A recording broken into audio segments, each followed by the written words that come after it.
Good evening and welcome to tonight's Driver's Ed class. Day 2 of our second week.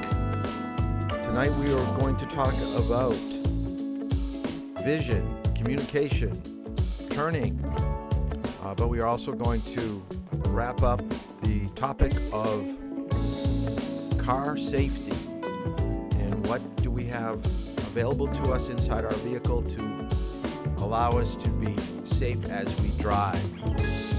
The only thing that I wasn't able to show you from yesterday's class was a couple clips on helmet use. And I'm going to start off class tonight talking about that. I do want to put up, let me put this, if I can get this up real quick. I will put some drive times for tomorrow. Don't feel bad if you haven't been able to drive. You're going to have to contact me and let me know what works for you.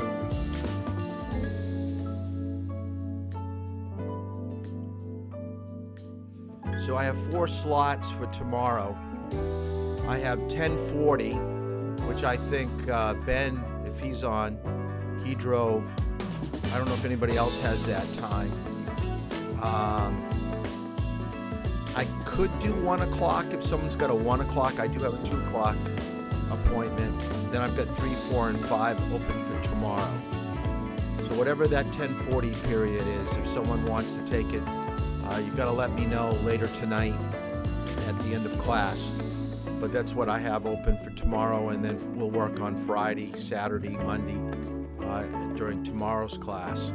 So I think I've almost driven with just about every single person, which is really good. There's only one of you that I haven't had a chance to. Haven't had a chance to look through everybody's poster. I did see him coming in frantically tonight, which is good. But for what I saw on my iPhone or my iWatch, it looked fairly well. The one thing that people aren't doing, the one thing that I see lacking is the chapter questions at the end of your chapters. So what we had for tonight was, I believe, chapters 6 and 7. I'm going to try to pull this up so I can see it on my screen. For tonight, chapters 6 and 7 dealing with vision, communication, and turning. So make sure that is done, because the last couple chapters, 4 and 5, and chapter 1, not everybody has handed that in. Let me get out of tonight's intro and we'll get back into our topic.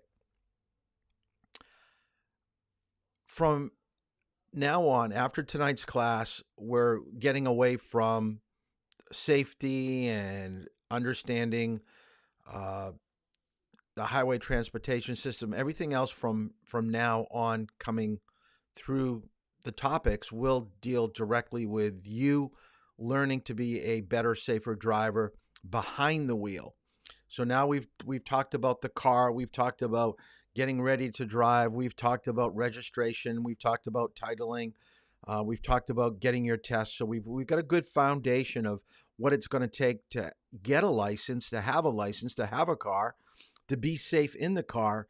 Now it's actually going to be driving a vehicle. What are the necessary skills and mental capabilities that will be necessary to get you to a point where you're going to be a good driver? All right. So that is our focus for tonight. The 2 videos that I was not able to show last night. Now, we talked about seat belts, and most of you included statistics, which I thought were great that we talked about. Some have used other statements or terminology or things from what you found online for your poster, and that's okay too. But we need to understand that if we do not have our seatbelt on correctly, if we don't have a child in the appropriate car seat, in the appropriate position, there is still chance of injury. And as you saw from that video last night that we ended on, the 3 collisions, and I want you to remember that for the midterm. All right, so you make sure you write this down. A car will hit an object. Now we have a lot of control over that. Okay, we can accelerate, we can brake, we can steer.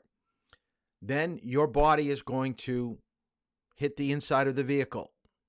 Could be your seatbelt if you got your seatbelt on. If you don't, then it's going to be the airbag. It's going to be the dashboard. If you're in the back seat, it's going to be the back seat.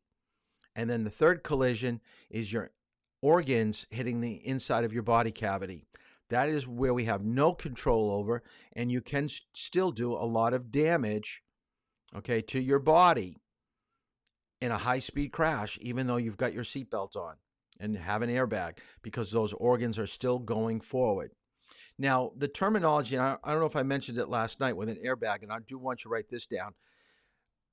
Anytime you've got your seatbelt on or you have an airbag and your body is slowing down, when it goes forward like this, we call that ride down, okay? So put that in your notes. When the body is it's a ride down of your body where you're lessening the impact of the next collision. That's going to soften what is going to happen to you, whether it be hitting the airbag, the seatbelt, or your organs to the inside. The speed is just going to be dissipated, slowing down to the point where you're going to be able to hopefully walk away from what has just happened. Now, concussions can still happen even though you don't have a brutal force to the head. If your head is going as far as it can and can't go any further, your brain is still being pushed forward inside your cranial cavity, and there is going to be maybe mild headaches, maybe some vision problems after a crash when someone hits you. Very important with a helmet. Okay, a helmet, because you don't have the protection of a car, you don't have an airbag, you don't have a seatbelt. And by the way, and I don't have the video anymore, but I do have a video somewhere. There are airbags being incorporated into the handlebars of motorcycles, and there are airbags that people are putting on the back of a knapsack type of thing. So when you lose control of your motorcycle and you put it down, your head and your body is going to be kind of encompassed by this airbag that's kind of on your back, so your head's not hitting the pavement, which is kind of cool. So let me show you the explanation of how the helmet basically helps you. Let me show you this first one. Let me get out of my times. So I got to figure out how to, I'll just put it really small right up there in the corner. All right. How helmets work to protect your brain. For every mile traveled in the U.S., motorcyclists are 37 times more likely than drivers to be in a fatal crash. Motorcyclists without helmets are over 3 times more likely to suffer a brain injury. And each year, just in the U.S., about 800 more motorcyclists could have been saved from death by wearing a helmet. Let's first look at how brain injury happens during a motorcycle crash. The skull is like a bus. The different parts of the brain are like passengers right next to each other. Imagine that a school bus hits a wall, smashing right into it, a total mess. The bus is crushed and the passengers thrown about, everything flying. It's much the same in a direct head impact. A person's head smashes into something and suddenly there's a mess.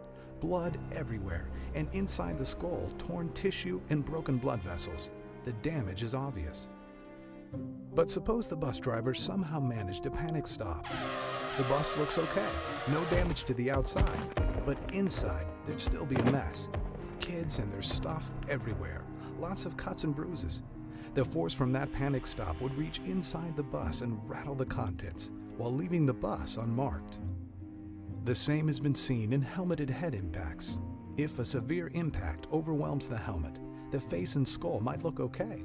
There might be no blood or fractures apparent, but inside, just as with the school bus, there's chaos. There can be stretched and torn neurons, broken blood vessels, and a host of injuries. Bleeding leads to more pressure inside the skull, damaging brain cells. Brain cells do not like to be touched by blood cells directly.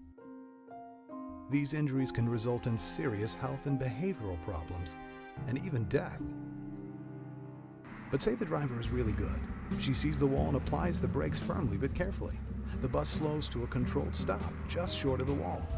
But now the kids remain seated and hang on to their books and backpacks. When they get to school, the children can tell their friends and teachers about their close call. It works the same for people wearing good helmets. When the helmet strikes, it stops moving almost immediately. But the helmet's thick inner liner allows the person's head to remain in motion for a while longer. The liner, as it is crushed, applies a controlled braking force to the head to slow it to a gentle stop. So long as the head is stopped before the helmet runs out of liner, the impact is softened to a tolerable limit. A truly protective helmet is constructed with a foam liner to cushion the head and a hard shell to prevent penetration. The hard shell spreads the impact force over a larger area of the liner, just like a thumbtack spreads the pushing force over the thumb. Having a good helmet on your head is like being on the right side of the thumbtack. Ow! The Snell helmet standard for motorcycling is the most stringent in the world. Snell IM 2015 certified helmets protect the brain in both low and high energy impacts and assures you the same head protection enjoyed by most competitive racers. Snell IM 2015 demands all the protective performance currently available to riders. So you can see the ride down, or the softening of the impact. Now, as I said with seat belts, if you're not in your seat correctly, or your seat belt, held tightly against your body is still going to have too much movement. Same thing with a helmet. If you don't have the strap on correctly and nice and tight, if you don't have the right size helmet, you're not going to get the full impact or the full benefit of that helmet. Now, the last clip that I want to show you is a real life story of a person who I believe is a very skilled rider. But what you'll notice in his description when he talks about his crash is that he was a little bit impatient and he pulled out without making an adequate check for traffic. And on a motorcycle, you can't be seen that well. So you've got to be very careful when you're driving a car. Motorcycles are hidden by trees and bushes, and they're looking at you, but you don't get to see them that well. So I believe the car wasn't able to make adjustments in what they were doing. The motorcycle just decided to come out very, very quickly, and he got, I believe, like sideswiped by a vehicle. Now, luckily, he's alive, but listen to his story. Some of his friends that were in rehab aren't making out quite as well as he is. And I think he's got a great outlook on life. And even though you're involved in a crash and you're injured, you've got to carry on. You've got to forget about what happened and just learn from that. And it's amazing to me that even after his crash, that he's excited about still getting out on a motorcycle. I don't think I would. So, Kirsten, this one's for you, so you can enjoy this one.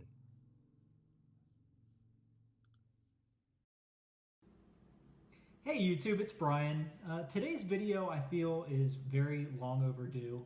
Kind of wanted to talk about my motorcycle accident and more importantly the helmet that I was wearing in the accident. In 2009 I was pulling out of my work parking lot. I was pulling onto a fairly busy road and there was a bunch of parallel parked cars on the side of the road. So when I pulled out I turned right and I didn't see an oncoming car that was actually speeding.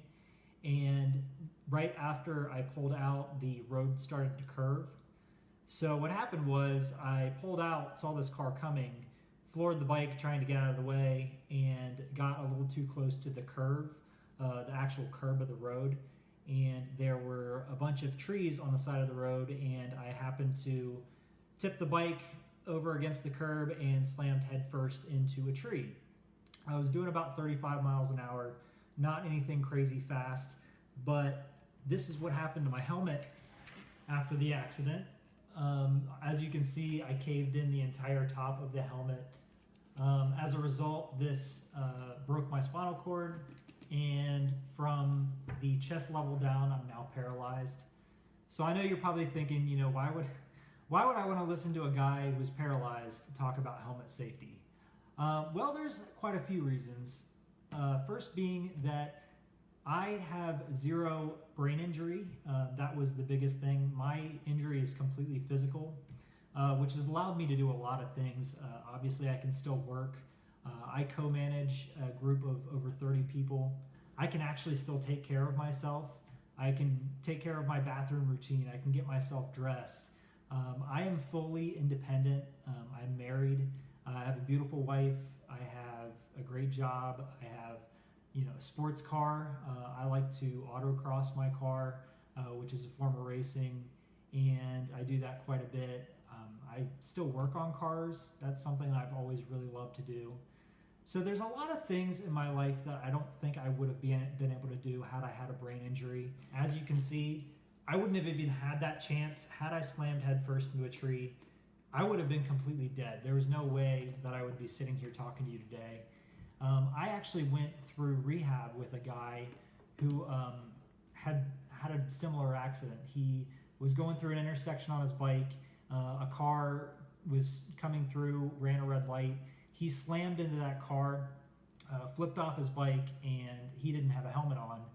And he hit his head real hard on the concrete.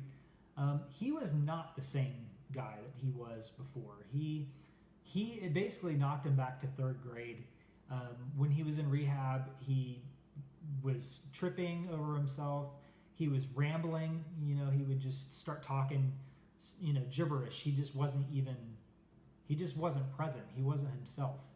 And that is one thing, the biggest thing, aside from my life, that this helmet has saved is my brain and my personality. When it comes to brain injuries, it can vary as far as what your symptoms are. It's all about where your brain was injured. So there's people who have lost complete memory. They actually have to write things down throughout the day to keep track of what they've done.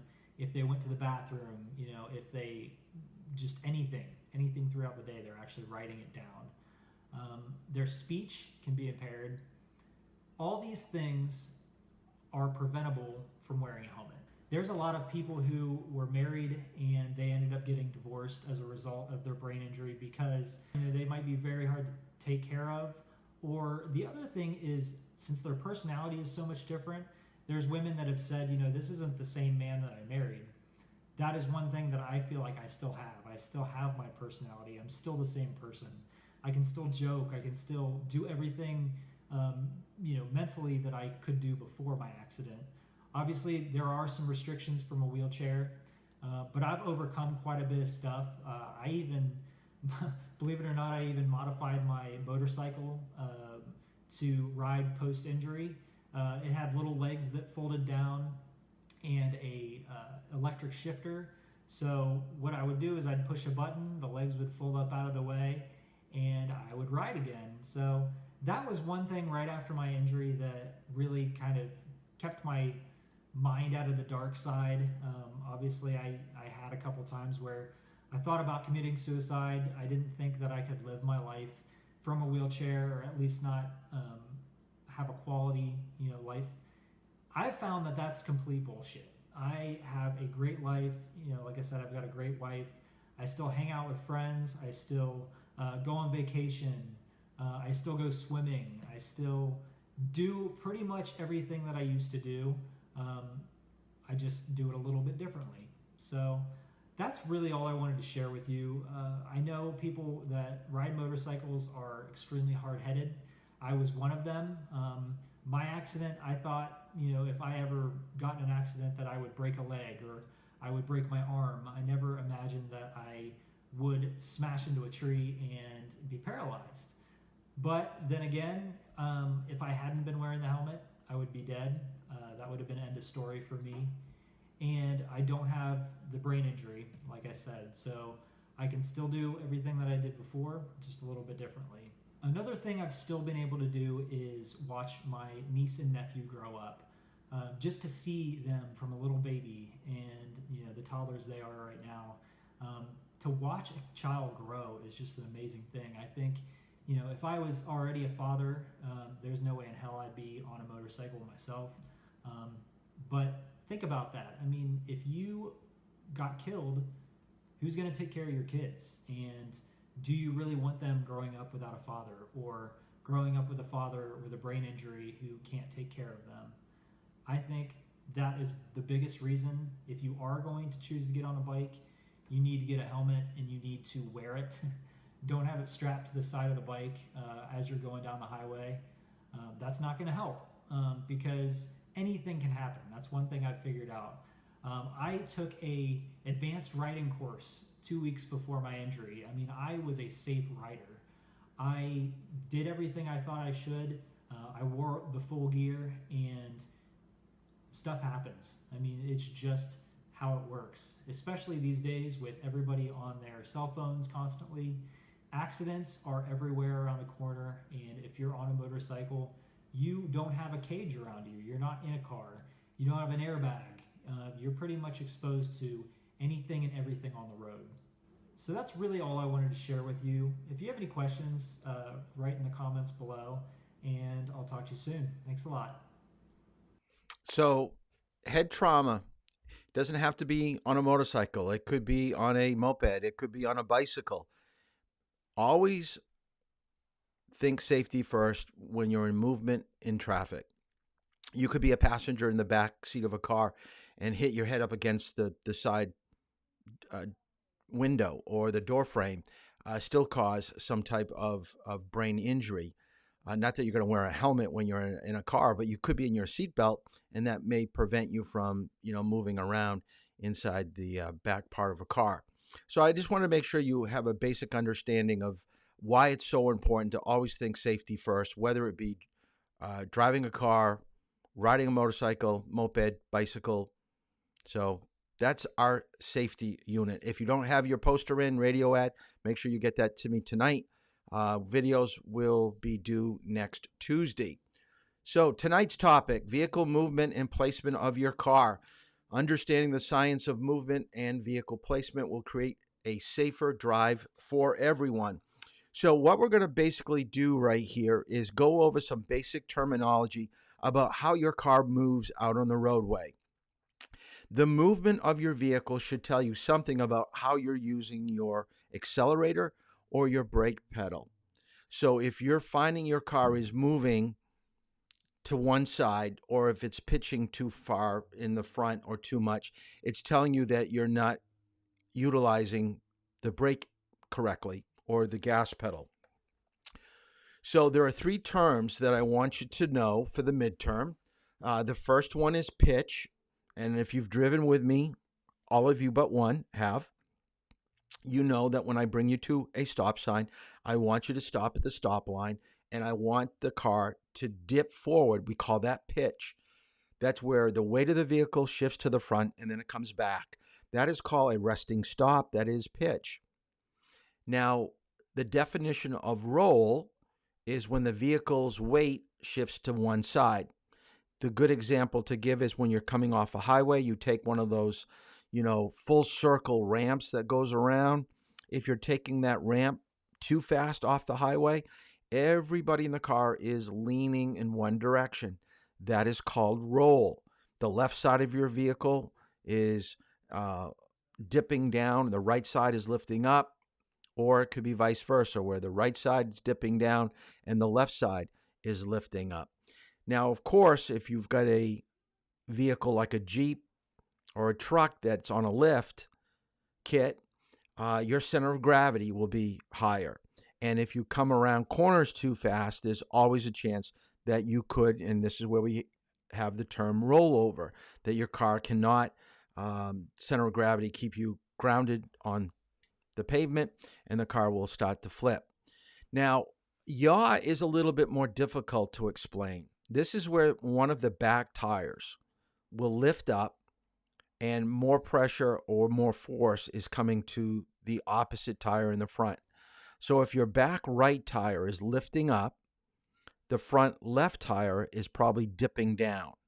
So it's kind of like roll. It's kind of like pitch. I'm going to show you a diagram a little bit later that's going to kind of explain things. But here is pitch. And why does pitch happen? So here are the three reasons why. First of all, inexperience. Most of you have a good amount with your parents, which is good, but you have zero amount driving the driver's ed vehicle. So it's not just experience behind the wheel, but experience with the vehicle that you're driving. So when you're in a new car for the first time, you're going to probably feel pitch a little bit more severe because you haven't used the brake pedal enough to get a handle on how much pressure is needed. Anger, aggression. That's when you just don't really think about what you're doing and you're just hitting the pedals harder than they need to be hit. Whether it be, now pitch is only braking it. Pitch when it goes backwards is with acceleration. So pitching to the front is braking, pitching to the back is acceleration. So pitching can happen both ways. And look at over, I'm not going to go through each bullet over there on the left, but look at some of the terminology. We had this last week. We had control braking, threshold braking, trail braking, all those terms we've already had. The next definition is roll. Now, as I said, you can see where in the picture of the red vehicle, you can see it's leaning to the right side and it's lifting up on the left. And that's usually because of speed. Now, road design does come into play. Now, there are two terms that I want you to be familiar with road design. One is crowned. The other is banked, okay? Let's see if I can put this on my little board right here. I've got a whiteboard I haven't used yet, so I'm going to spell it out because I know that most of you may not be hearing me clearly. So let me put this up. Hopefully it comes out right. Okay, so the road is crowned or if it's banked. Now a crowned roadway, I'll put the diagram above it, is that the roadway is higher in the middle and it dips to either side. So those two slashes at the top is your yellow line and the single lines on either side of your white edge lines. Now a banked roadway leans only in one direction. So a banked roadway is higher on one side, lower on the other. And banked roadways are for sharp turns. Crowned roadways are basically for straight roadways. You probably don't realize this, but when you drive down a road, if you were to get out and kind of sit on the ground and look at the roadway, it is higher near the yellow lines, and then it dips, it kind of slants down a little bit. The reason why we have crowned roadways and banked roadways, not only will it allow you to take a turn maybe a little bit quicker with a banked roadway, but it's basically built that way for drainage. So in your notes, the biggest enemy of pavement is water. All the cracks in the road is where water, where the ground has started to freeze and thaw, and it basically lifts the pavement. And if it lifts it too much, it will start to spread it apart and create a crack. And then when snow or water leaks into those cracks, and then it freezes and thaws and freezes and thaws, it breaks away, and that's where we get our potholes. That's why roads constantly have to be repaired, is because we got the changing of temperatures.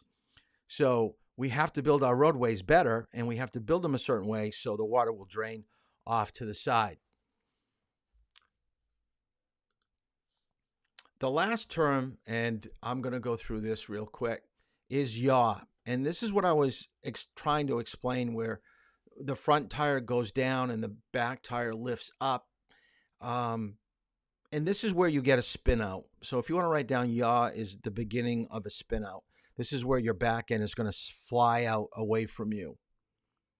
So the center of gravity between the front seat and the back seat. So if we were to stick a pole right down the middle of the car, if we were to make an X on top of your vehicle, and right where those two lines intersect is where your axis is. If you were to jam a pole right down where that axis is, if you're going too fast, your car is going to spin on that axis, and that's where you get a spin out. So the back end's going to lift up and it's going to slide out. This usually happens in a turn. So yaw is happening when you're turning the wheel. It doesn't happen on straightaways. And it's usually when you're going down a hill into a turn. That's where you're going to fly out in the back. So how do we prevent yaw? We don't want any spin outs. Reduce your speed. Think about what is the road design. Is the road basically helping my car stay on track? If I can't keep my car between the lines. Is it something that I'm doing, or is it the roadway? And then weather will always play a factor, and traction. Rain, snow, sleet, ice, all those will separate your tires from gripping the roadway and allowing your car to be tracking down the road. I love this diagram, so please, please, please take the time to write this out and look at it. Most of my students, so I'm including you in this group, and I've been doing this, like I told you, for a long time, so this is very common behavior, is that you have a video mindset to driving where you see the road and it's just hit the gas pedal and go for it. A lot of you still don't know what speed limits are. You go by the signs and you don't see them. And sometimes it's unintentional. I mean, there's a lot going on. I'll give you that. But the thing is, you have to start getting a feel for what is the car telling you. Can you sense that you're going probably faster than what you need to? Please, please, please, if you remember anything about this little segment, this little PowerPoint tonight on car balance, remember to brake into your turns. If you take a look at the diagram, you've got a green arrow, a blue arrow, and a red arrow. So let's explain. Science is inertia. If you're going straight ahead and the road is bending to the left, if you do not start to turn the wheel to the left, the car will go right into a tree straight ahead.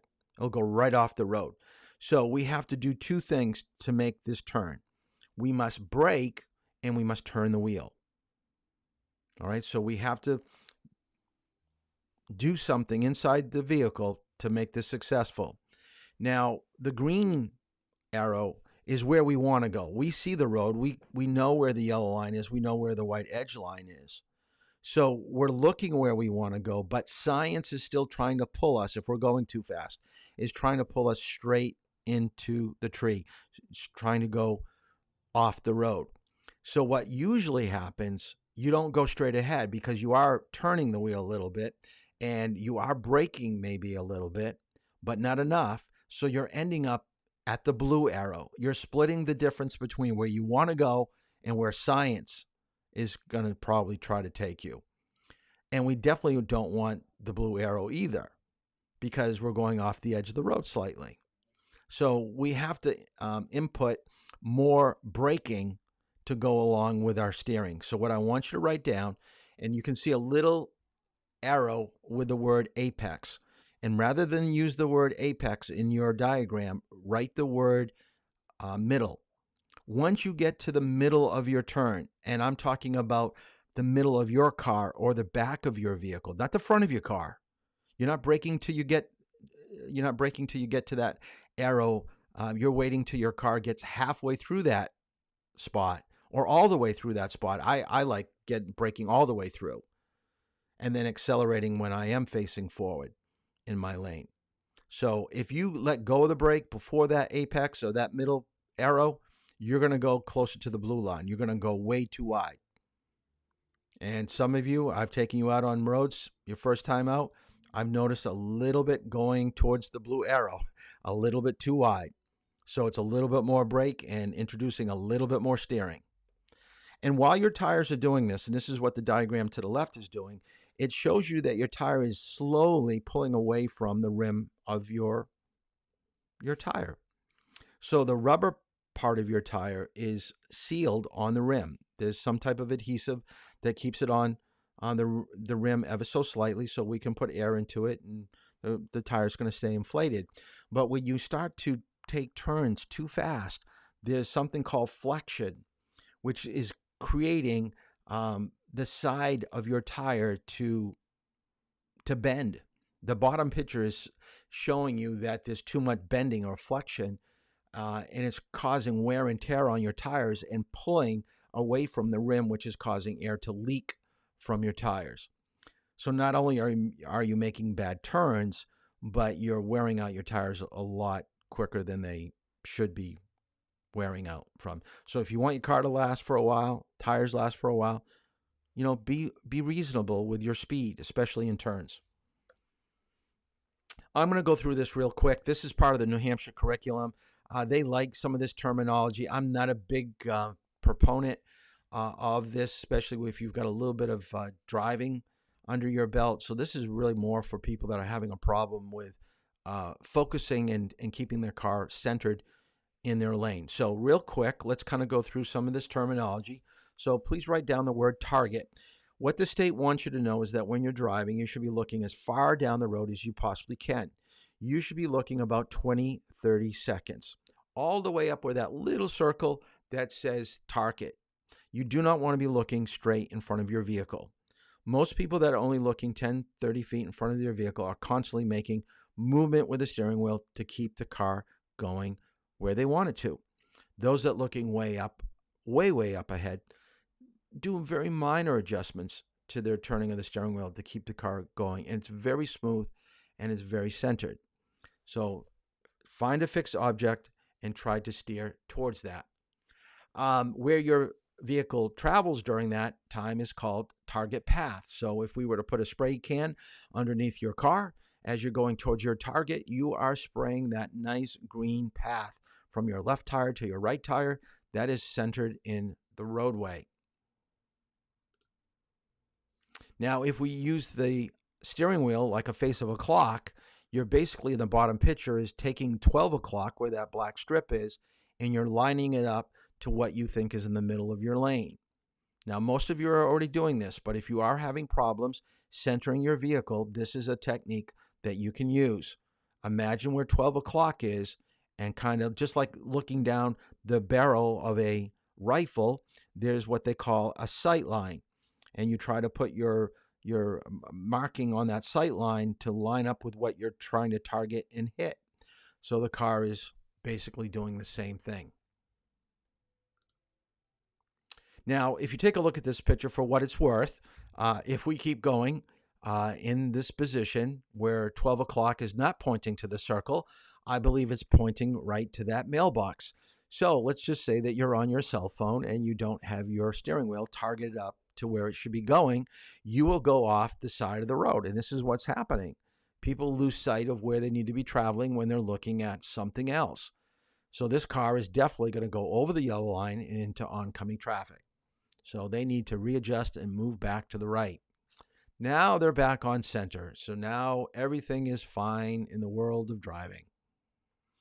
So when you are tracking or doing this targeting, you need to know how to look, where to look, and what to look for.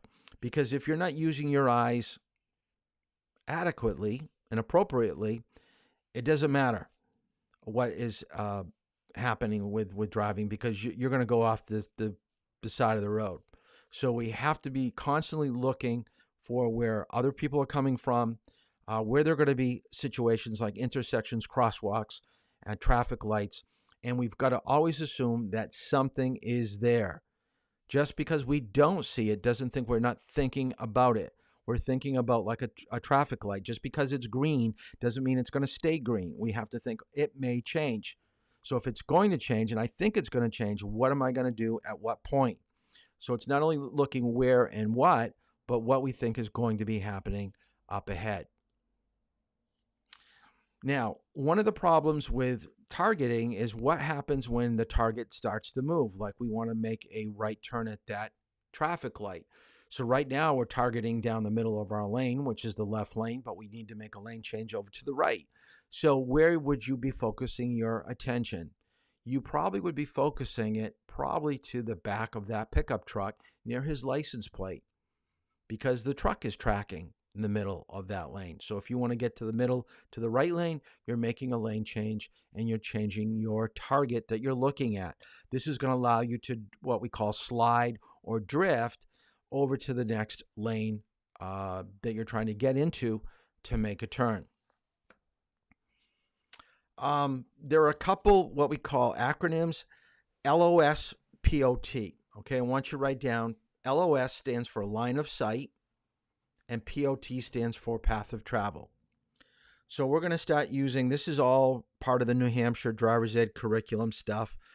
I think it gets a little bit too complicated. I think we can kind of break it down to its simplest form and come away with a basic understanding. So LOS, line of sight, POT, path of travel. Okay, let's just kind of cut right to the chase. Line of sight, I need to see the road at its widest angle. I need to see as much as I possibly can. You never want less of something in driving. You never want less sight. You never want less distance. You never want less speed. You want the right amount of speed. You don't want to be like, you don't want to go 5 miles per hour in a 30-mile-an-hour zone. So you're always trying to increase things. Path of travel, just as we said before, targeting your car down the center of the roadway will have some problems along the way. Mainly other vehicles, potholes, parked cars can sometimes be a problem because they're out in your lane. So all these are factors.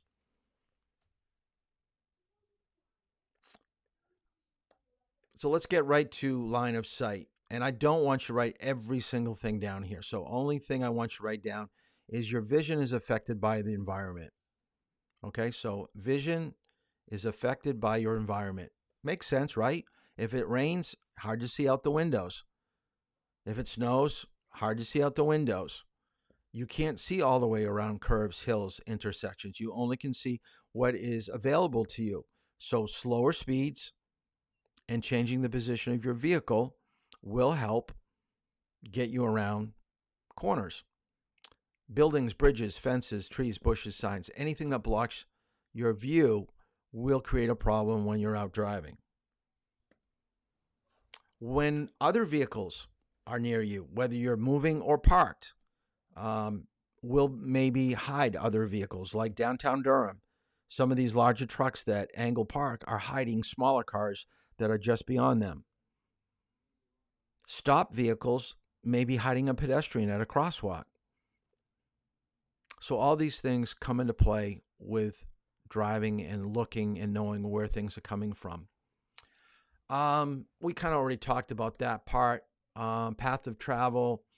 I do want you to write down 4 seconds. That is the new following behavior that they want you to include in your driving. So write this down.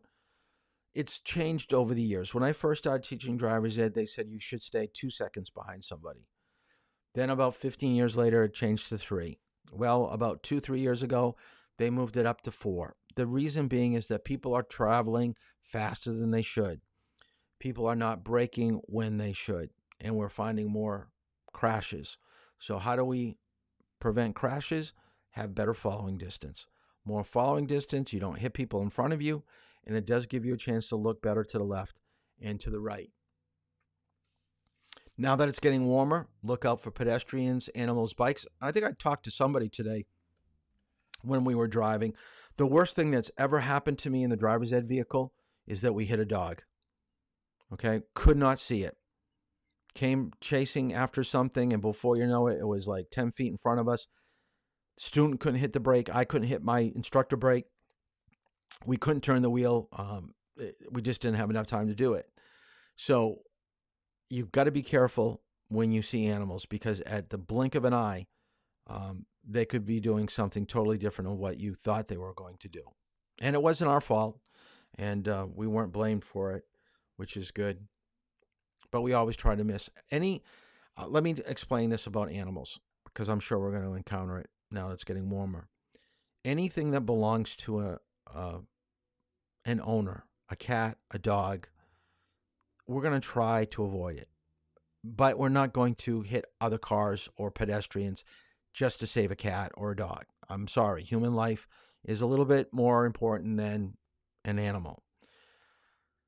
Anything that's wild, if it's bigger than a microwave, we're going to try to avoid it. Deers, moose, bears, turkeys, okay, they're a little bit taller, wider. We don't want to hit them. They're going to do some damage to the vehicle. We do all we can to miss them. But when it comes to small animals like groundhogs, squirrels, birds, we may move to the right, left a little bit, maybe brake a little bit, but we do not do a severe brake for a squirrel. We're just not going to do it, all right? Because we're not going to get slammed from behind or, go into another vehicle. So we're going to talk more about animals too when we come up. I do want you to diagram this.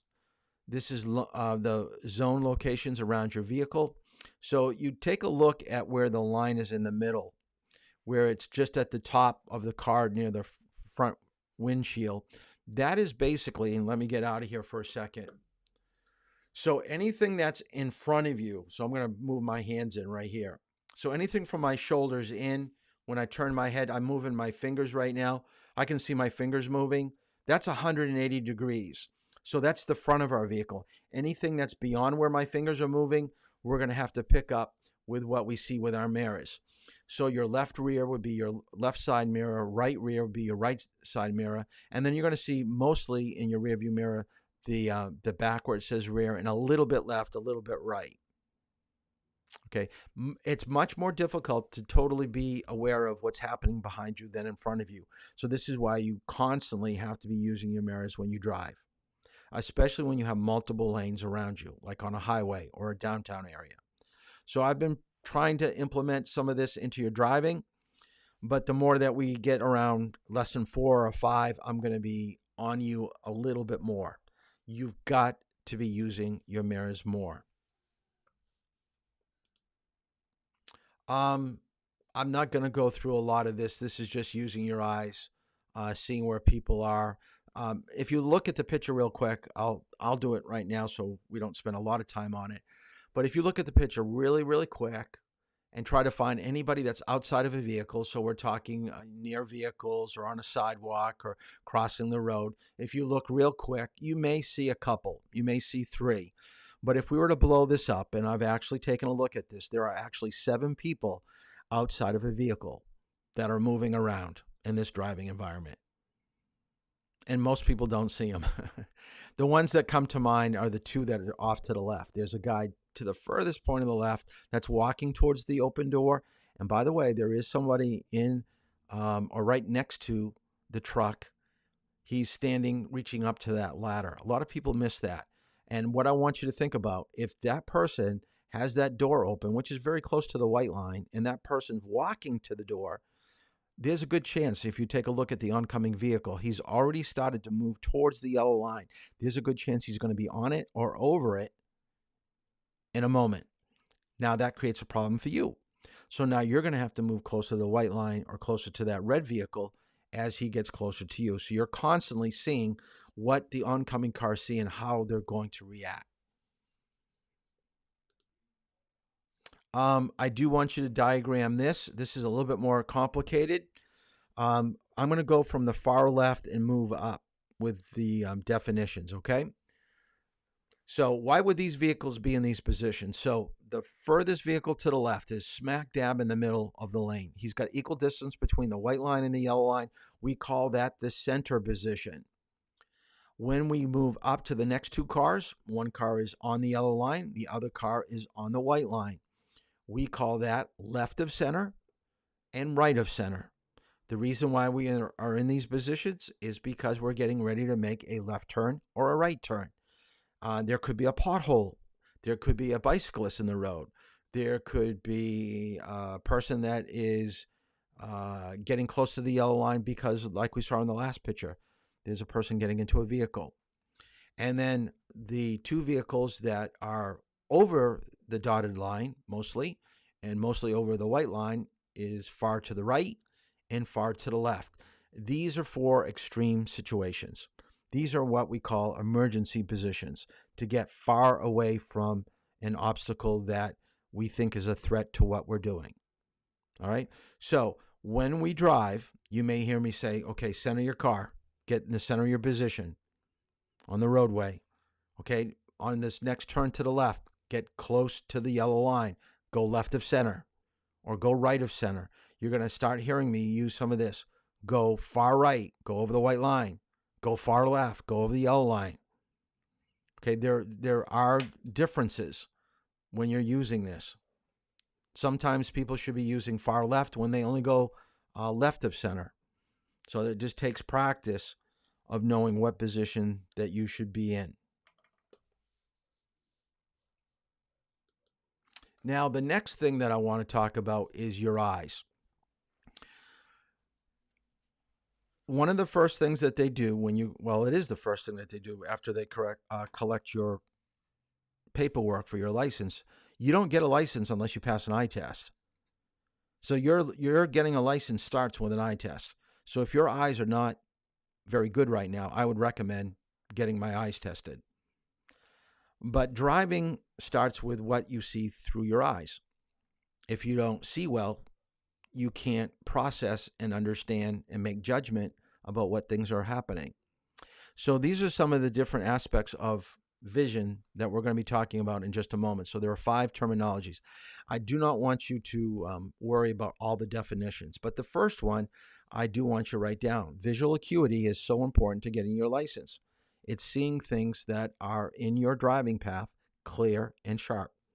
You want sharp, clear vision, because the clearer your vision is, the quicker you make decisions. When things are a little bit fuzzy, hazy, blurry, whatever, you hesitate.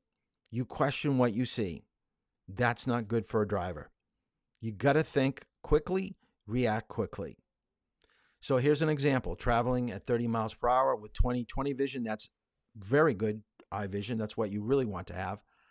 You can read a street sign that's 6 inches tall, and that's what most street signs are.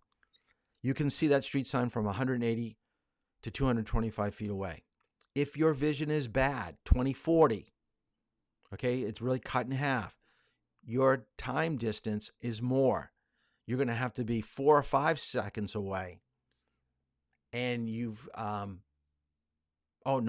says with 20/40 vision, you're going to have to be closer. So you're going to be 90 feet to 235 feet, or you're going to only be 2 seconds away, not 4 seconds. See, more time gives you the ability to think about what you're going to do more accurately. Less time, it's impulse movement. You're just turning the wheel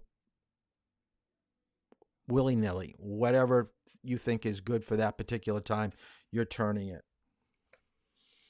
Distance vision. Your distance vision is poor. You don't see hazards till it's too late. And sometimes it's your glasses or the windshield may not be clean. And the faster you go with poor distance vision, you're going to make some pretty bad mistakes. You're going to overshoot things. You're going to brake late, make wide turns. Not a good prescription of being a good driver. Depth perception, I do want you to write down, because this is important, because you don't want to hit other cars. So when you're pulling up next to a car to parallel park, or to stop behind a vehicle at a traffic light, following people, we just got saying 4 seconds is what we want when you follow people. Judging when to get out into traffic, curbs when you come into a parking lot, all that is depth perception. It'd be like thinking that you could put a glass on a table and you just drop the glass right in front of the corner of the table, and it just drops to the ground, and you thought, oh, I thought I had the glass over the table when I set it down. So that's depth perception. This is a little activity that I like to do. So we're going to do this on the YouTube comments so I can see them come up on the board here. I'm going to show you a picture of something, and I want you to write down at least 2 to 3 things that you see from this picture, okay? So remember, we're trying to focus on clearly what we see. I want you to get the meaning of this picture. So I'm going to put it on the board for about 2 or 3 seconds, and then I'm going to put some music back on for about 30 seconds, 40 seconds while you type in some answers, all right? So here we go. I'm going to put it on for about 3 seconds. 1, 2, 3. All right. So I want you to write down at least 2 or 3 things that you saw from that picture.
Okay.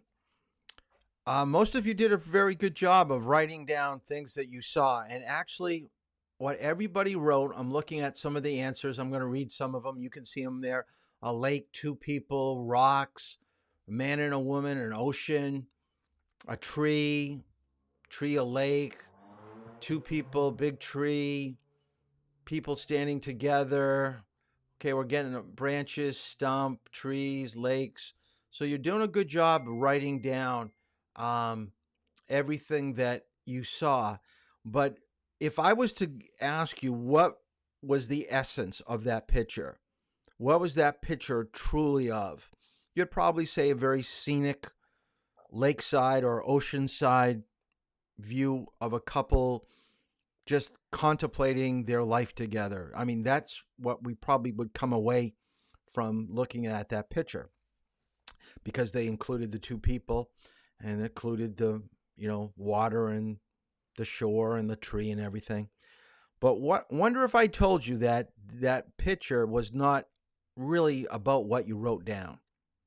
That picture was a picture of a baby. The picture was a picture of a baby, and everything else they added around the baby. So you didn't see the main picture. You saw all the little other stuff. And that's the problem with driving. Sometimes we think we're so focused on what we think is truly important, which it is important, position and speed. But wonder if you missed that traffic sign that says wrong way, do not enter. And by the way, I've had some of you almost leave a parking lot going the wrong way. Or the stop sign, or the pedestrian. What is really the most important thing that's happening in front of us? At times we're not picking it up. Let me show you the picture again. Tell me, I'm going to put it back up here. Can you see the baby now? If you look to the far right, where the tree branch is, that's the feet and the knees. And then when you go to the middle part of the picture, that's where the hands are up in the tree limbs. And then there's the nose and the eye towards the left. And the top left corner of the picture is the forehead of the baby. That is a picture of a baby, and everything else was to take your attention away from the baby. Our eyes will play games with us. Driving needs your full attention, because if you're not paying attention, you're listening to the radio, talking to friends, on your phone, eating, you're missing vital information that could be very, very useful to you as a driver. So let me give this terminology. The name that we have for this phenomenon is called inattention blindness. All I want you to write down is the first sentence, and you don't have to write it the way it's written. What I would recommend writing down is inattention blindness is failure by a person to see something that is in plain sight. Inattention blindness is the failure by a person to notice something that is in plain sight. Now, this something is usually unexpected but fully visible. This typically happens because humans are overloaded with inputs. It is impossible to pay attention to every single input that is presented. A person's attention cannot be focused on everything, and therefore, everyone experiences inattention blindness. Okay? So let me show you how this works. And you're probably thinking, there's no way that I'm ever going to fall for something like this. Watch this demonstration. The difference between these two men seems obvious. Their faces are different, their hair is different, even their shirts are a different color. And yet an experiment by psychologists Dan Simons and Chris Chabris at Harvard reveals that our brains actually process very little of what comes in through the eyes. In this experiment, a subject comes up to a counter, and a first experimenter hands them a consent form. As soon as they finish signing the consent form, they hand it back to the first experimenter, who then takes the consent form, ducks down behind the counter to put it away, and a different experimenter then stands up and hands the subject a packet of information and sends them into a hallway where we ask them questions about it. This wonderful experiment uncovers an aspect of the brain's attention system known as change blindness. Change blindness is the idea that we often miss large changes to our visual world from one view to the next. We're often not able to see large changes that would appear to be perfectly obvious to somebody who knows they're going to happen. And incredibly, in 75% of cases, the subjects don't notice a thing. The lady who took me up here, she opened the door for me and told me to walk over to the desk. This form. All right. I think there was a sign that said experiment. And a man there gave me a form to sign. There was the guy standing under a big sign that said experiment. And to my left, there was like a pot with some dirt in it and some plastic containers. Is it the fifth? Yes. Oh, I filled out a form. Okay. Right. This form. How long would it be about before it? And I asked him how long it would take. He said about 10, 15 minutes or so. I guess I have the time to do that. Did you notice anything unusual at all after you signed the consent form? I just signed it, and I didn't even pay attention to anything that was written on it. Okay. Yeah. After you handed it back to him, did you notice anything unusual happen at all? If you could just take this into the next No, one. no, I probably wasn't even looking that direction. I probably turned and looked towards the clear door. I saw some people there. Okay. Then I turned back and looked at him for a second. Okay. Did you notice anything unusual at all after you signed the consent form? No. This is only gonna take 5 or 10 minutes. Yeah, Okay. it'll be real short. Okay. The person who stood up was actually a different person. Okay.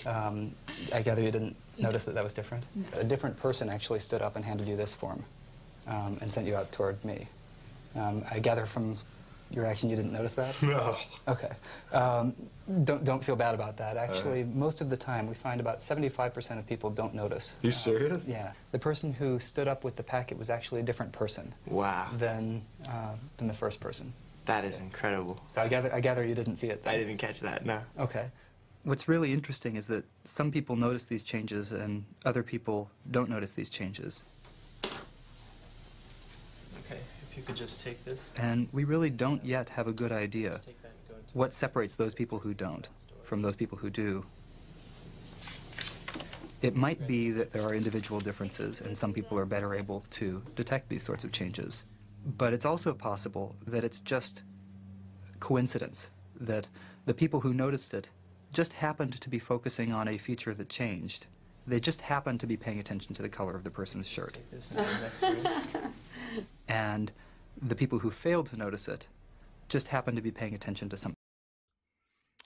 Kind of unbelievable, isn't it? How could someone duck down below a desk and someone else get up, totally different shirt, and still not be noticed? And we're talking about 2 or 3 feet. It's because our mind's not focusing. We're not really taking in the true essence of what is happening. Now, I know you're probably saying, it won't happen to me. I can see things that are changing. You know, I'm pretty alert. So let's play a little game. I'm going to show you another video. And during the video, keep track of how many things change, okay? Let's see how good that you can do with this.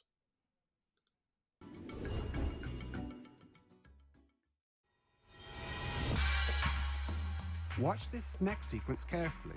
At the end, I'll ask you a question about what you've seen. Hi, I'm Magic Singh, and today we're in Portobello Road, and I'm going to show you guys a classic in magic, using matches. And today to help me out is Mark. Mark, tell you what, place your hand up for me nice and flat. Now, I promise this won't hurt, all right? So here's the idea. Let's just light this up, and if you close onto that nice and tight, here we go. Watch this. Keep watching. Don't know if you felt that or not. I'll tell you what, have a look inside. Open it up. See how the match is actually returned into the book, and it's still burnt. Okay, you're not impressed. All right, it was my first trick ever. But here's the idea. Just place that back in your hand, close it tight, and turn it face down again if you can. Now we're going to use one more thing, and we're going to use a magician's best friend, playing cards. Now the idea is really simple. You're going to choose one, so take anyone you like. Perfect. Have a look for yourself, and do me a favor, show the camera as well if you can. Brilliant. And you know what? Place it back face up on the deck. Now, it doesn't matter if I see what the card is, because we're going to do something completely different. Just watch this. Here we go. I'll do it slowly. Watch the king. I don't know if you felt that or not. Tell you what, have a look inside. Open it up. Oh. Check it out. It's the King of Diamonds. It's my card. Brilliant. Thank you very much. Very much. Did you watch the trick closely? This is a famous illusion called Inattention Blindness. This illusion is not about the magic. While watching the routine, you may or may not have noticed the changes taking place. The question is, how many changes did you see? Okay, this is your chance to show me that you're paying attention tonight. So over in the comment section here at YouTube, you need to put down what you saw change. Okay, so put down the number and what you saw change. And I'm going to wait for about 20-30 seconds for some of these answers to come in, and then I'll show you the end of the video. So let's see how smart you guys really are. Can't fool you, right?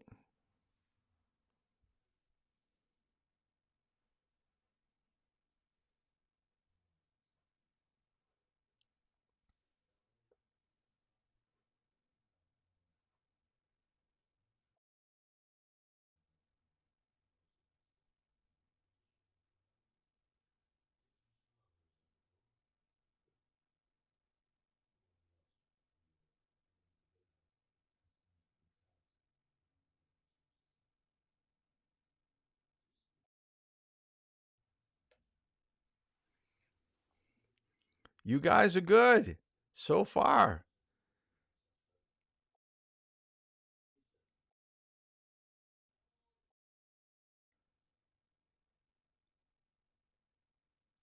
See, some of you are only getting one, and actually it's more than one thing's changing. All right, let's take a look as the answers come in. Here we go. Here's the rest of it. There one? Were there three? Or were there five?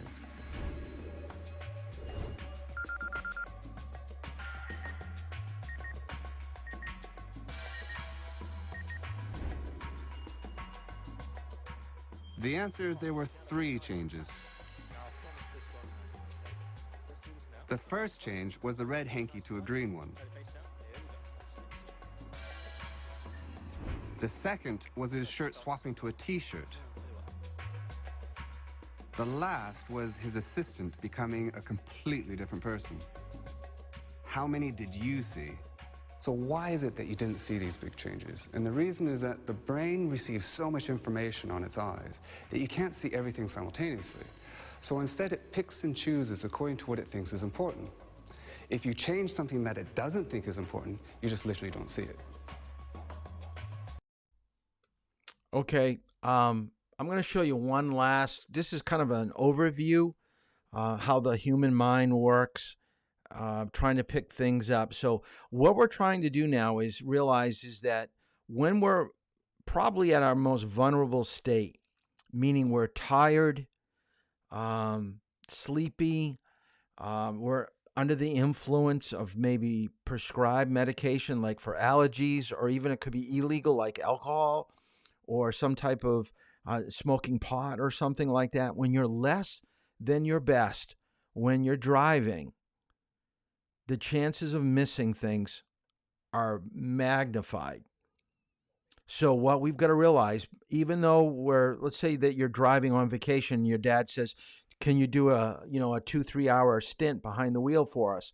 And you go, yeah, sure, I can do it. It's only 8 o'clock. I can drive till 10 or 11. Not a problem. I've been driving for about 8 months now. Going that long, it's very easy for your mind just to slow things down, and things that you would normally pick up, like an exit that you were supposed to take, you just didn't see. You just don't see it. Or you go off an off-ramp to go get something to eat, and you just blow the stop sign at the bottom. You thought it was a yield sign. So your driving will be affected by your emotions, your physical capabilities, and lack of focus. So we've got to really tune in to driving. So let's see one more overview on this topic. You are about to take part in a quick experiment. Take a look at this.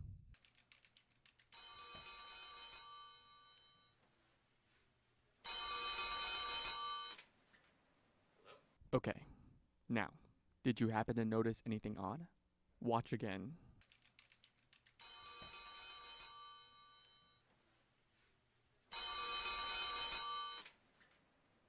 See any changes? Don't worry if you didn't see that it's two different men. It means your brain is doing exactly what it should be. It's focusing on the meaning of the scene rather than on the irrelevant details. Imagine how much energy and brain mass it would take for us to remember every single person, place, or thing we encountered. The things that matter, a conversation with a coworker, your child's first step, would be drowned by a deluge of information. So when there are minor changes to the world around us, we often don't pick up on them. There are two similar phenomena at work. Inattentional blindness is the failure to notice something that's fully obvious right there in front of you when your attention is engaged on something or someone else. Change blindness is a failure to notice a difference between what's there right now and what was there a moment ago. Scientists such as Daniel Simons from the University of Illinois have spent years devising experiments testing just how perceptive and unperceptive humans actually are.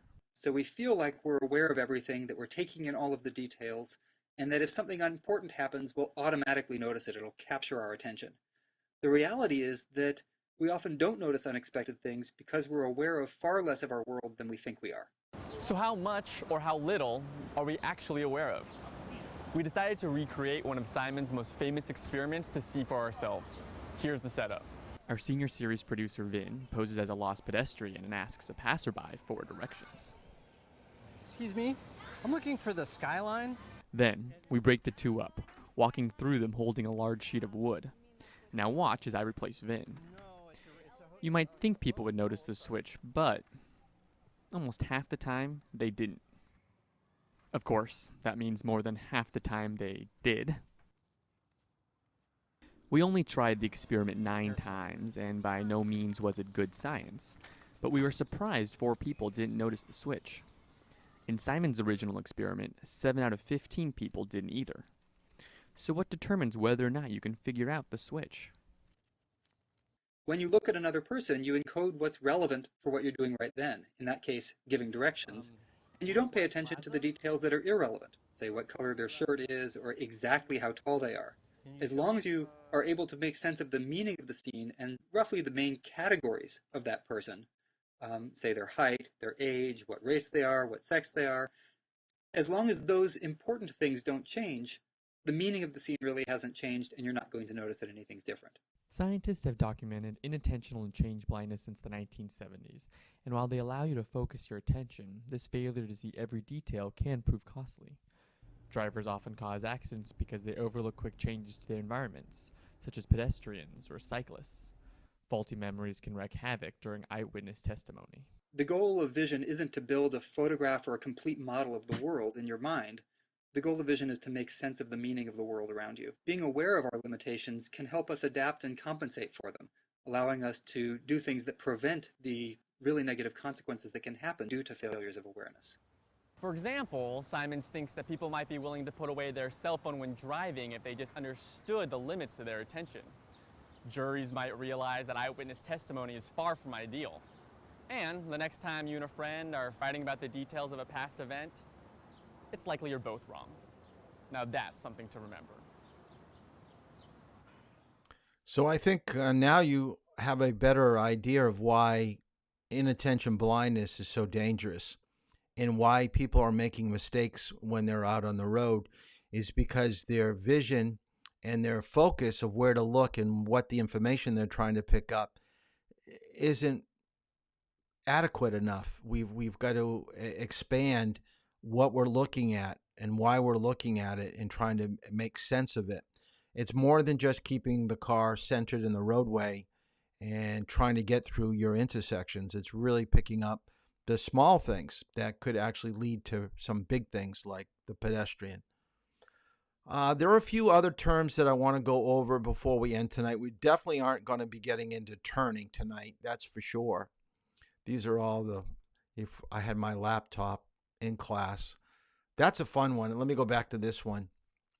This is a video clip that I show, and I can't find it right now. I don't know where it is, but it's probably about a 20-second clip of like a murder mystery. And what they tell you is that during the taping, they're changing things. So at the end of 20 seconds, you got to come back on and you've got to guess how many things changed. And unlike the video that I showed you, where it was only 3 things, so it was pretty easy to pick up, because there are like 6 people here and so many things in the room, they actually moved around 22 different items that were moved around and changed. And they wanted to see how many of you could pick up all the changes. And it's just really impossible to do. Most people were guessing around 4 or 5, but when they heard 22, it kind of blew them away.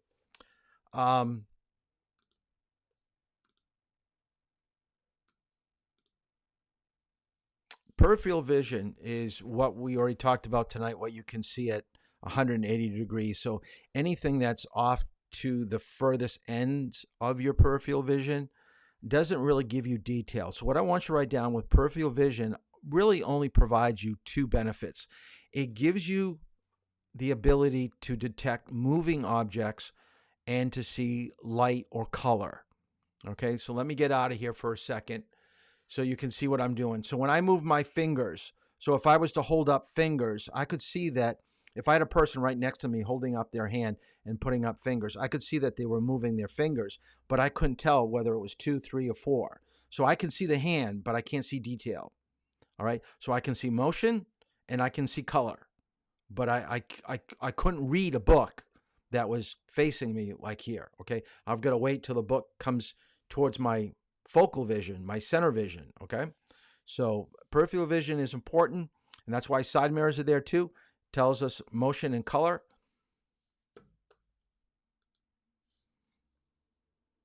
The next thing I want you to write down is color vision.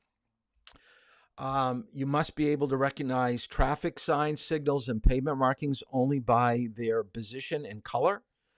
A person that is colorblind, my son-in-law is colorblind. He can't tell blues and purples. He just thinks they're browns, blacks. He has it pretty bad. So we got to watch what he wears. Sometimes it gets really interesting. But the middle bullet here, vehicle turn signals, hazard lights, backup lights, brake lights. You should have a good sense of when something is being illuminated, what is it conveying? What is the information? You need to know what color are your parking lights? What color are your brake lights? What color are your backup lights? Because I will guarantee out of class this size of 23, some of you think you know these colors, but you don't. So make sure tonight, I would study and write this down, will be a question. You need to know what the color of your backup lights, your hazard lights, your brake lights, all that stuff you need to know in the midterm. All right? So we can compensate for color blindness, but you got to know position of what these lights are on a car. Now, night vision, this is why the state requires you to do 10 hours of driving at night, because it doesn't make any sense to learn driving in the daytime, give a person a license, and then expect that they're going to drive normally at night. It just doesn't happen. You can't see as well. Things kind of narrow in on your target. Your peripheral vision is non-existent at night. This is why it's important to maybe use your high beams at night and don't rely on your low beams. So usually when you get older, around the age of 40, people don't like driving as much at night. I will contest to that. Other things we've got to be concerned about, headlight glare, whether windshields have been darkened, whether it be aftermarket or the way that they were manufactured. Poorly aimed and dirty headlights and dirty windshields will cut down on clarity of what you see when you drive. So just remember, you can't see as well as you do during the daytime. So driving at night calls for a lower speed. Glare vision, this is when you have a rapid increase of bright light. If you've ever stared at a light bulb, you know that you get these little fuzzy pocket things that are kind of going around your eyes, reds and blues and, like a lava lamp. Same thing's going to happen when you drive at night. So don't look at the lights that are coming head on to you.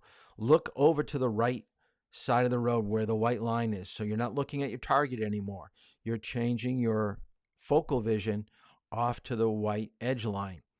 At nighttime, take your rearview mirror, and there's a little lever that you would flip it, and the mirror angle will change so the glare doesn't come straight at your eyes.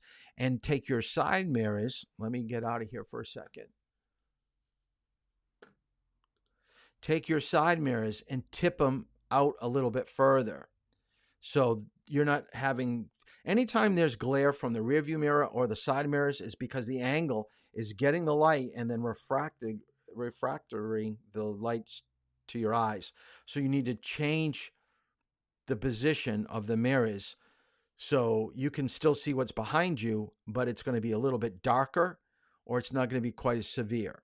So you've got to adjust your mirrors. Or driving on a highway at night is going to be so aggravating with all those lights coming up behind you. Sunglasses must in the summertime, especially when you have bodies of water, or even in the wintertime with snow, because the light will reflect off the canvas of the white snow, and it will fatigue your eyes. You might be able to see, but there's going to be some eye strain. So if you're driving for a long period, you might get a little bit of a headache or get a little tired. So sunglasses will kind of reduce what's coming in and just make it a little bit easier to see. Don't rely on the sun visor. Sun visor is okay. You can use it, but it doesn't really give you that much information. Now, the last thing we're going to talk about is communicating with directionals, headlights, horns, and things like that.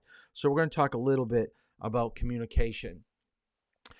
The thing about communicating or getting information from other people is that it is a sign of being courteous and cooperative. We really do want to get along with other people on the roadway. You give them the time that's needed to do what they need to do so they can respond. Okay? This is why I always try to stress, always use your directional for backing, for parking. And my philosophy, it's better to have your turn signal on and not need it than to need your turn signal and not have it on. Okay? The other thing is that when you don't know what other people are doing, it's going to make you anxious. You're going to get stressed. And when you get stressed, you're going to make mistakes. And road rage may come into play, where you want to kind of pay that person back for not using their directional. So we want to kind of relax. And that's why the name of this YouTube channel is Peace, Love, and Safe Driving. We just want to get along with people, and we want to get to where we want to go nice and safely. So when we don't use our communication devices, our horns, our lights, our signals, we're being competitive, we're being aggressive, uncooperative.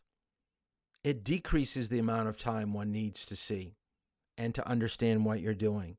And it frustrates people, or they'll cut you off because they get the wrong information by your speed. And this is the one that I like. It requires a reaction rather than a response. It requires a reaction rather than a response. When you have time to respond, it's almost like if you knew that you had to get back to somebody and you just said, yeah, I'll get back to you after, I'm doing this paper. I'm almost finished with it. It'll probably take me 15 minutes. And then when you're done with it, you can really think about what you're going to tell this person by text message or phone call. You can concentrate. But if you're still working on the paper and they want you to respond to their questions, you're going to be stressed. You don't want a reaction. You want a response. So there is some stress, anxiety to not getting all the information or having time to do things. So we want to be as cooperative as we can out on the roadway. So what are some ways we communicate? Headlights, okay? Especially at night so people can see us. Bad weather so people can see us. Turn signals, we want to put them on about 5 seconds before we need to turn. So people go, oh, a car in front of me is turning. So I'm going to slow down. I'm going to change my position. Brake lights, we apply them early so people know that we're going to be turning up ahead, so they know what our speed is. Reverse lights, okay, are telling people we're going backwards. We're coming out into their path of travel. So we have to understand what color are those reverse lights. Horn, and so far I've driven 2 weeks almost with you guys. Nobody's used the horn yet. So we'll see if someone will use the horn in this class. Hand signals, signals out. Make sure you can do hand signals. Lane position, as we just talked about before, left of center, right of center, far left, far right, are very important to give information to other people. And then watch your speed. We talked tonight about slowing down, braking through the turn till you get to the middle part or the apex. Always braking for turns, curves, and hills. What happens when people don't get the information that they need? Or they don't use their signal. It's just plain that they forget, they're running late, and they're just not taking the initiative to use that, or they communicate the wrong information, or they go in the wrong direction. This is all gonna add to stress to everybody out on the roadway. So we want to be heads up and on time with our directionals always, and making sure we're going in the direction our turn signals are indicating. And I already said about this before. Think about this. It's better to have your turn signals on and not need them than to need them and not have them on. That takes us through communication and vision, but I am still behind on turning. So what we're going to do is we're going to go right into tomorrow's class dealing with sign signals and pavement markings. I think it's probably one of the most important classes that you attend and take good notes. It's one of my favorite classes to teach. It is really the bones. It's the foundation of driving. It really gets to the core of the information. We've talked about our eyes tonight. So tomorrow we're going to kind of make sense of everything that's out on the roadway and how can we be a smarter driver interpreting that information by our signs, signals, and pavement markings. So what are we going to do with turning? We're going to flip that and push it down next week to the section with stopping speed, and I'm going to take road rage out, and I'm going to put that near the end of the program. Road rage isn't a very big topic that we go over. I usually spend about 20 minutes to a half hour, and that's about the time that I need for turning. So I'm going to slip it in right there next week when we get to it. I still need someone to drive tomorrow at 10:40. So if someone could text me or put it up here on the YouTube channel, and I need someone for 3, 4, and 5 tomorrow. Think about Friday and Saturday when you can. So please stay on top of things. One of my drivers today alerted to me, because the school doesn't contact me and let me know what's going on. Someone had told me that we were going to go back to full 5 days sometime in May. That's cool. But today, someone's telling me it's going to be like the 19th. It's going to be before vacation. So everything is going to get all turned upside down. And we're going to lose a lot of available drive times, I have a feeling. So make sure you stay on top of scheduling driving. So please let me know if you can drive at 10:40 tomorrow, 3, 4, or 5. Do your reading, chapter 3 in the textbook. Do those questions before tomorrow's class. I am going to give you a quiz tomorrow during class, so be ready for that. I'm not going to give it at the end. Continue to catch up on your homework, get those posters in. And I think that brings us to the end of tonight's class. We went through a lot tonight, lot of notes. Like I said, things are going to really start to take form. The information is going to get a little bit deeper, a little bit more complicated than just about safety equipment, knowing your car and stuff like that. So take good notes and do your reading. All right, that's it for tonight. Please text me when we're done, and we will see you tomorrow. Have a good night.